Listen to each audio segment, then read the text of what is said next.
Well, very good afternoon. Welcome to Vendée Globe live this afternoon. It's getting very, very close indeed. Less than 450 miles to the finish. And as the great Sir Alex Ferguson would say, it's squeaky bum time.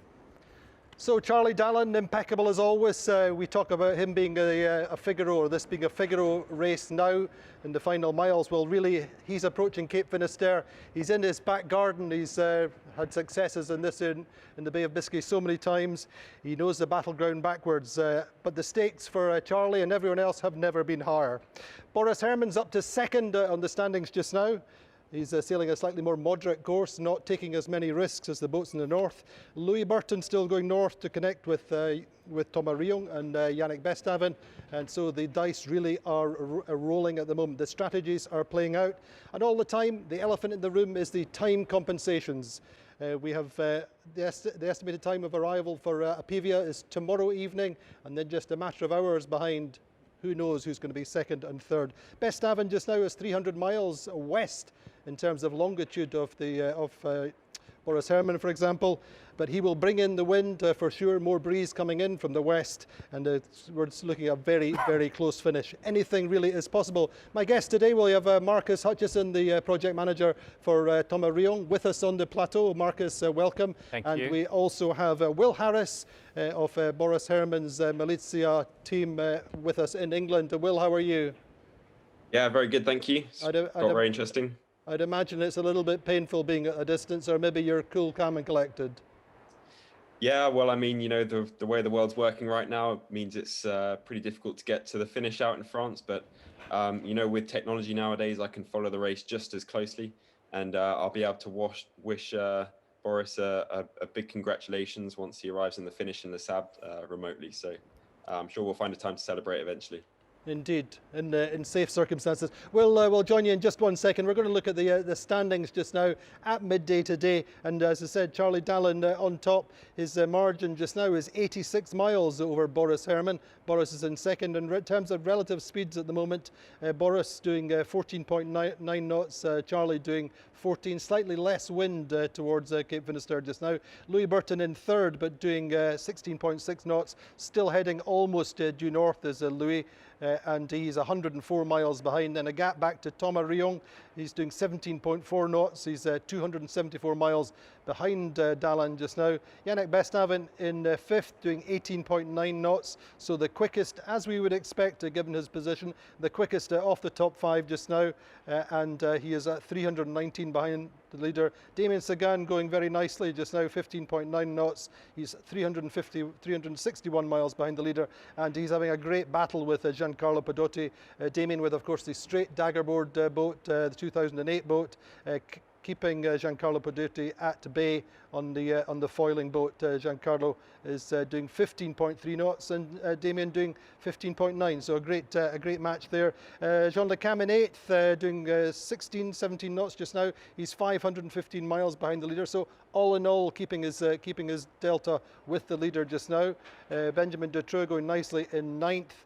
Finding it just a little bit harder now, just a little bit further from the lead. He's finding the miles painful just now as Benjamin, but getting there. Maxime Sorel in 10th, and then looking down the table just quickly at our internationals, that group, Arnaud Boissier, Alan Rura, Kojiro Shiraishi, all close together, as is Stéphane Le Deraison and Pip Hare. It's all very close in the South Atlantic, and they are now getting into the trade winds, having good racing down there. And then looking at Didac Costa in 20th, doing 13.5 knots. And then the final page, Miranda Merrin having a little battle with Clement Giraud and Manu Cousin, all close together. Just coming out of the high pressure system, doing 10.5 knots is Miranda. Clement doing 14.5, and then Alexia Barry and Arijo Sela in 24th and 25th.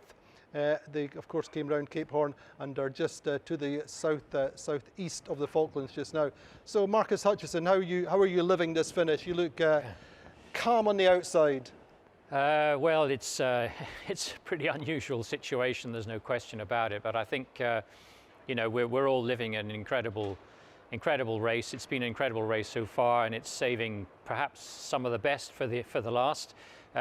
Part of our team's already here in Les Sables d'Olonne. I got here at the weekend. We're making arrangements for putting ribs in the water, and to be honest, we're also spending quite a lot of time talking with the organisation. I say we, it's we, the members of the management members of the top 5 teams, as to how we're going to handle this finish, because they're all going to finish within unprecedented, hours of isn't each other, and it's there's going to be a lot of juggling of boats coming up the channel, and then also press conferences and things like that, and to make sure it's a big show, because regrettably, as you know, we're unable to have public present, and this is all going to happen in the dark as well, probably. Indeed. And how's Thomas? Thomas great. Thomas, you know, he's working really hard at keeping it all going and staying focused. I mean, I think you know, all of these analogies with the Figaro is very interesting. I'm sure Will would agree as well. But we are in the hands of incredible sailors to deliver us this show at the end. But they're definitely in Figaro mode at the moment, not in Vendée Globe mode. Indeed, Marcus. That was one of the questions that was put to Charlie Dalin by our French colleagues. If we can just run that little excerpt from the French show this morning. Marcus will give us a quick translation showing off his extra skills. Franchement, je me rends pas du tout compte que l'arrivée c'est dans 36 heures, enfin un peu moins de 36 heures maintenant. Voilà, je suis tellement concentré sur ma course, sur mes trajectoires, sur mes séquençages de changement de voile, et en fait. So he doesn't believe the race is going to finish in 36 hours. He's really concentrating on his trajectories. Et j'arrive pas du tout à me dire que l'arrivée est imminente. Voilà, je suis vraiment. He can't believe that the finish is about to happen. Sur tous les obstacles qui me restent à franchir.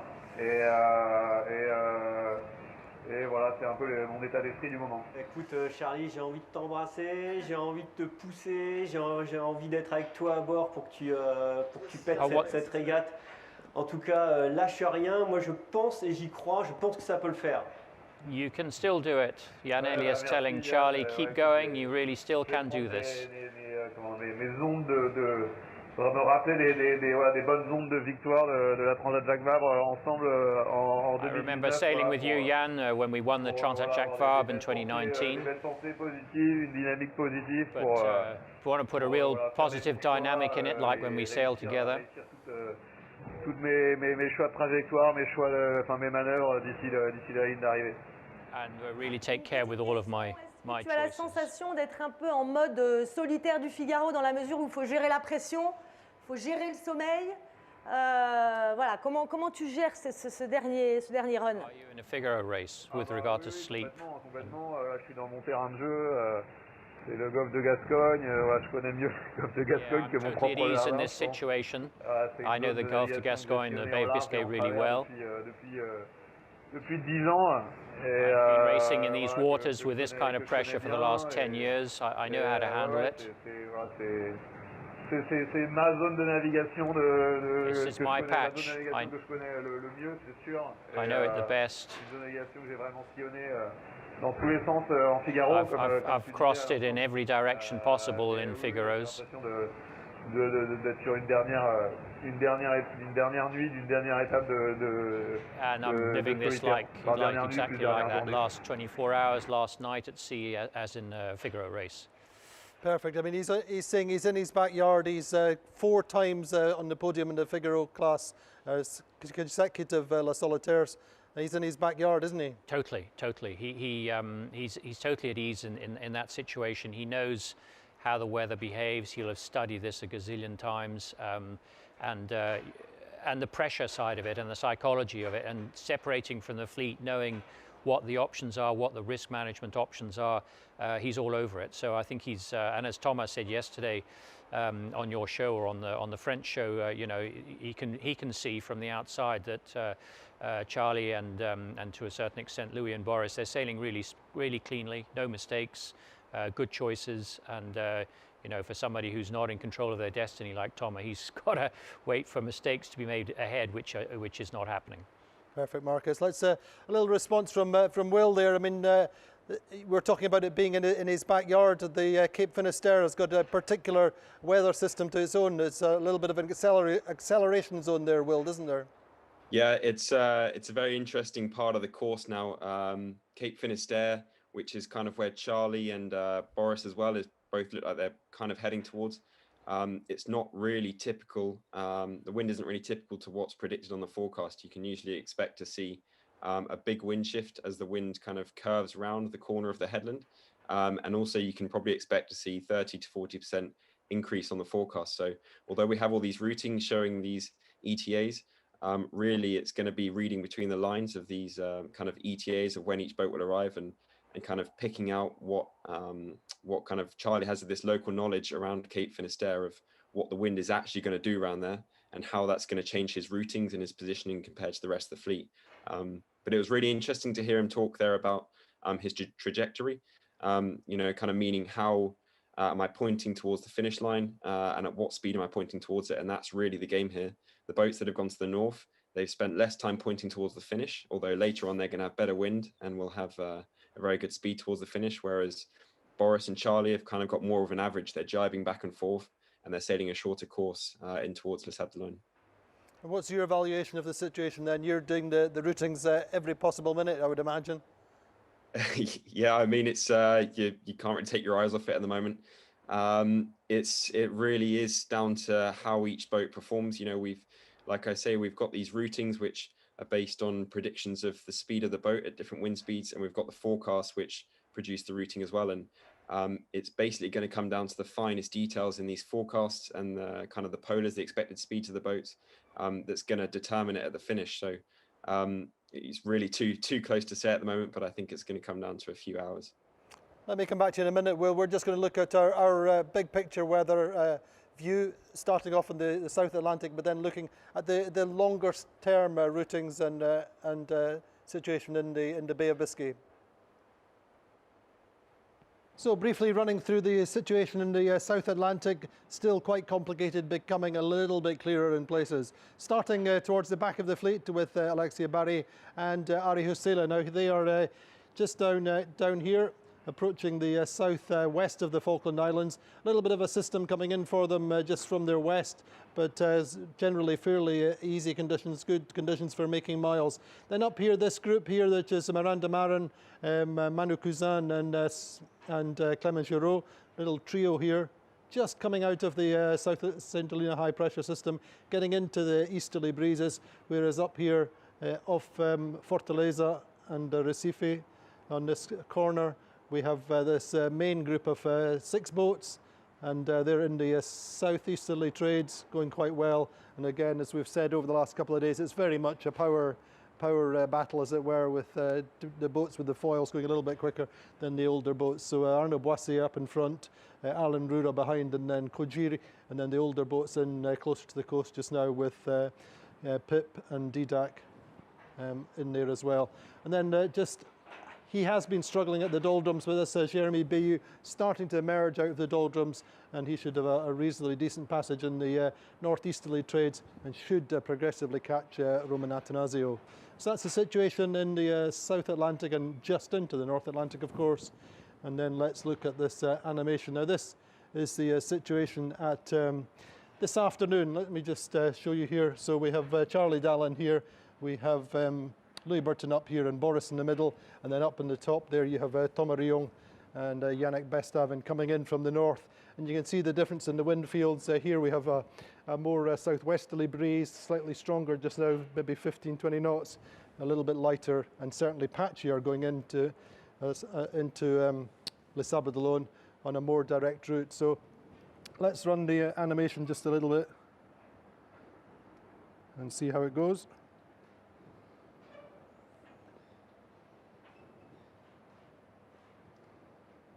There we go.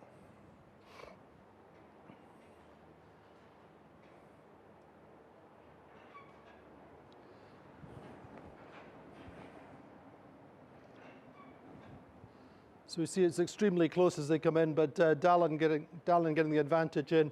But we're seeing as little as a few minutes in the overall difference between the boats after time compensation. But certainly the southerly boats coming in first the northerly boats coming in faster. And then what we're looking at here, this is quite far down the line. This is now on Saturday. You see this big system coming in on Saturday, and that's going to be a problem for Armo Tripon in particular, and Clarice Kramer.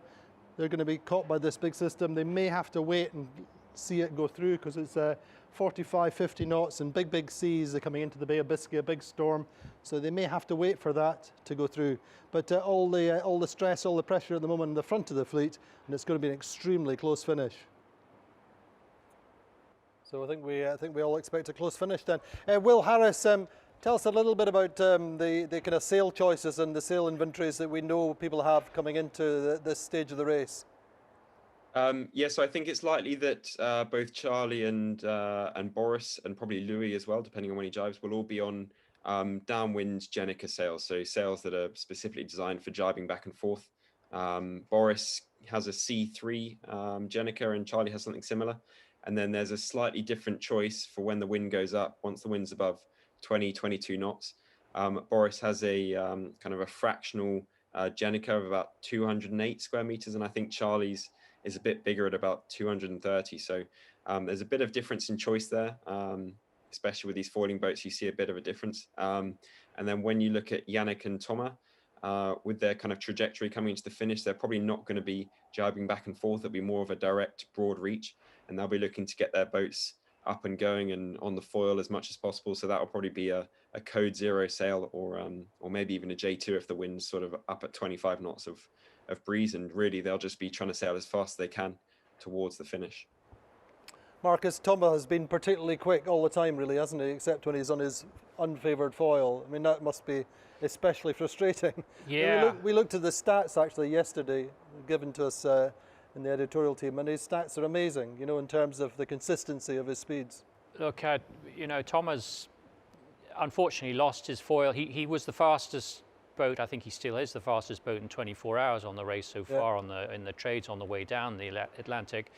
When he broke his port foil, we all thought, well, if he had to break one, it's the port one that's going to be the best one to lose, because everything's on port tack. And of course, it turned out to be exactly the other way around.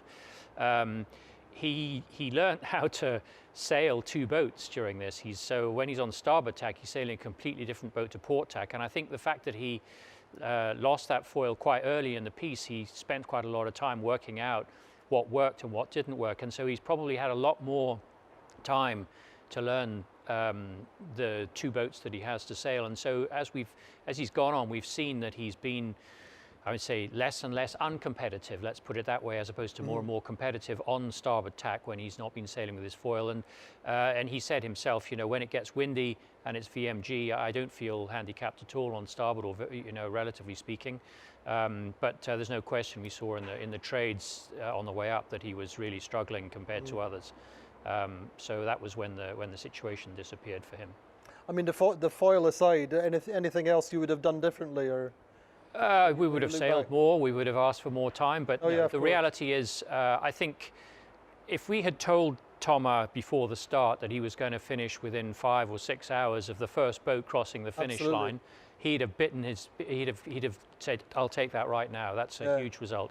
And that's what he's going to get. Now, the fact there are 3 or 4 boats between him and the first, that's kind of secondary, but we have to contextualize these things. You know, it's all of these guys and girls, just to get to the start line's an achievement, to get to the finish line is even bigger, to keep the show on the road, because normally at this stage of the race, we might have 2 boats that are close, but it's pretty rare. And, you know, we're kind of talking about, well, you know, so-and-so is going to finish and how's it going to be? We don't know. We're 24 hours or 30 hours from the finish here. We still don't really know how this is going to pan out, and that's fantastic. So thank you to all of those skippers. Absolutely. And I'd just like to say one note, if I could, a thought for Bob Fisher, who's a very famous international yachting journalist who unfortunately passed away yesterday. And I know he was a big fan of the race. He came out to see it at the era of Ellen and Mike Golding when they were competing, and I know he's watching over us, so good luck to you, and we wish all our condolences to his family. Indeed, Marcus, as somebody who I knew very, very well from the very beginning of my career, and I would add my condolences to the friends and family of Bob Sail on Fish. So Marcus, as usual, we've got a few internet questions, both for you and indeed for Will. The first internet question is, if we could maybe just have a quick look at it. So Thomas said he doesn't have any freeze-dried food left. What's he eating? Or is no, he does have freeze-dried. He does have freeze-dried. He doesn't have any wet meals. So he says, I'm eating powder. No, it's the food situation. Well, as we all know, we've taken a bit longer than we thought. He hasn't run out of food, but he's run out of the nice food. And you know, it's human nature. You always go for the extras. He probably doesn't have enough. Probably would look at it slightly differently next time, but you know, this is learning for everyone. He's not running out of food. He's pretty limit on diesel, but he's going to make it. And you know, so we got all of that just about right. But he's definitely going to be hungry, and when he comes ashore, because I think rather than just eat endless freeze-dried food, they regrettably tend to fuel stop at the moment, eating, isn't it? which is really not very good. Yeah. And the other internet question, I think, is about sleep, isn't it? Is what, sorry? The other internet question, second internet question is about sleep, I believe, if I remember rightly. Or sorry, how do you get back to normal after 80 days at sea? Well, what's normal? It takes longer than 80 days, let's put it that way.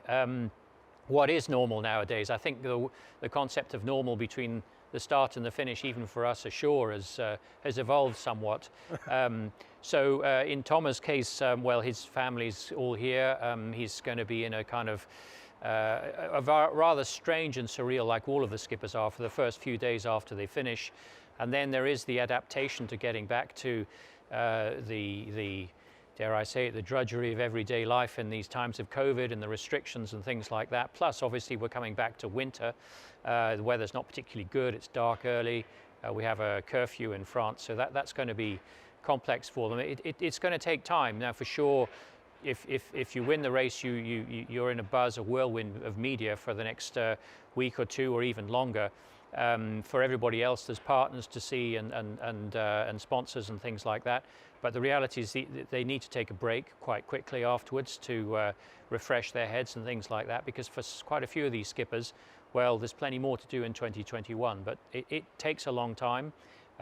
Will agree with me. It takes a long time just to recover from a Figaro race, let alone something like this. But I think it's going to be very different for many of them who've actually completed this race for the first time and been away for that length of time. Their lives won't be the same as it was before. I think there's a supposition that the skippers come back and just go to sleep for 8 hours straight, and they're buzzing so much that it actually takes them 2 or 3 days to actually evolve back to normal sleep pattern. Yeah, and the rest. Yeah.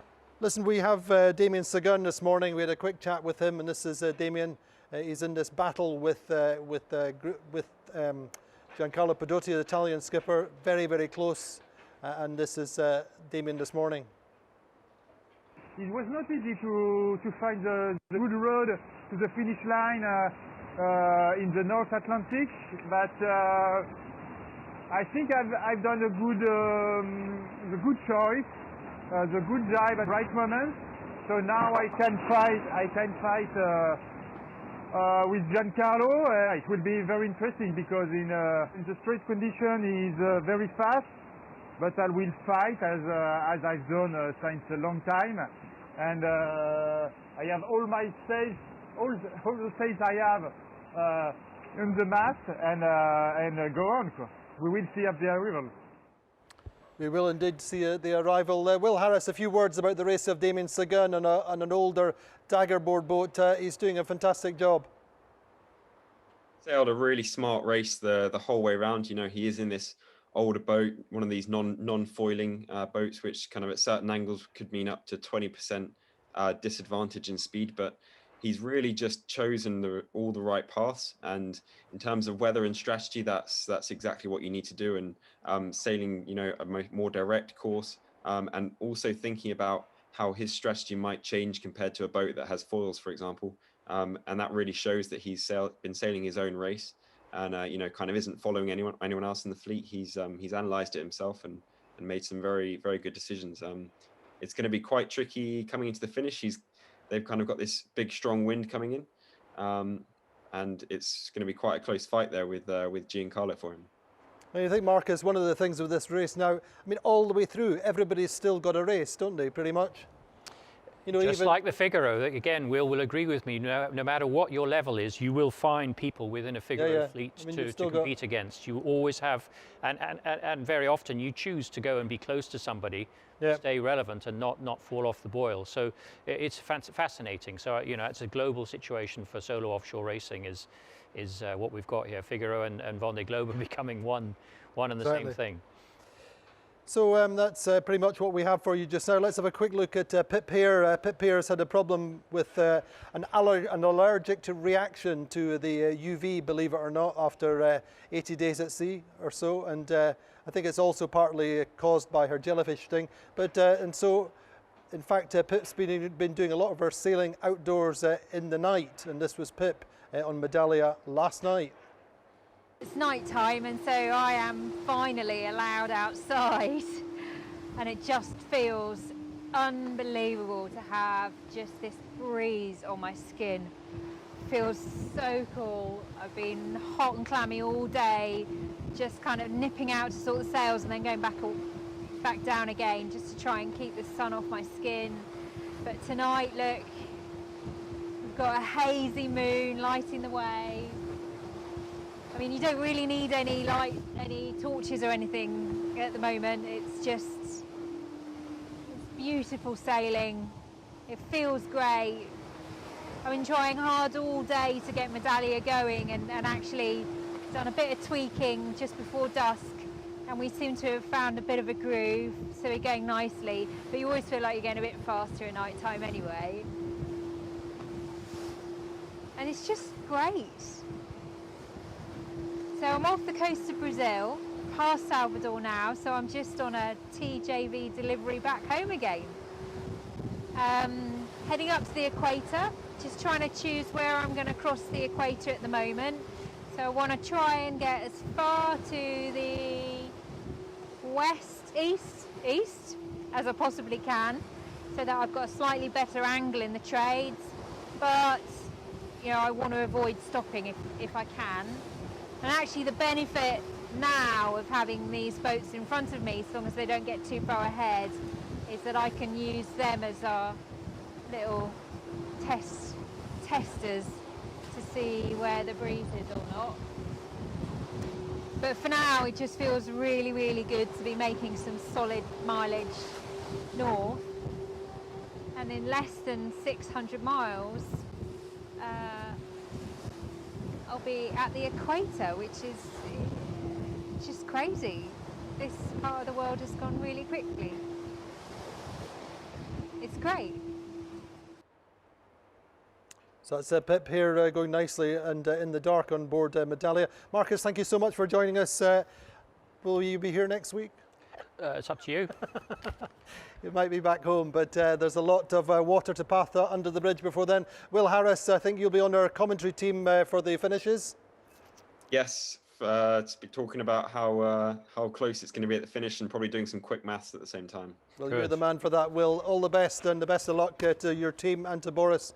And we'll join you, no doubt, before the finish. So that's all we have for you today on our Vendée Live. We'll be live again tomorrow, just coming into the finish period. We'll have Antoine Mermaud, the president of MOCA, on the platform with us. Any questions for him, or indeed any of our other experts? Facebook, Twitter or Instagram. We'll see you tomorrow.